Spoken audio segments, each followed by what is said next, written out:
Çağdaş sanat şunu söyler, bu başka şekilde de yapılabilirdi. Şimdi dolayısıyla geleneksel sanatların çağdaşlaştırılması, tekrar form kazandırılması tartışmalarında benim söyleyebileceğim şu var. Hangi sanat olursa olsun onun hem yerli yerindeliği ama aynı zamanda bundan ibaret olmadığı imkanını gösterebiliyor olması. Mesela sinema bunu başardı bence.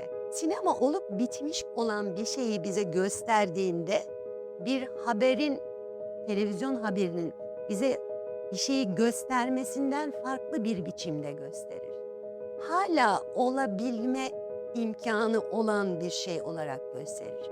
Bir eser vardır ortada, çekilmiş bir film vardır, bir hikaye olabilir, başka bir şey olabilir ama gücünden yoksun değildir.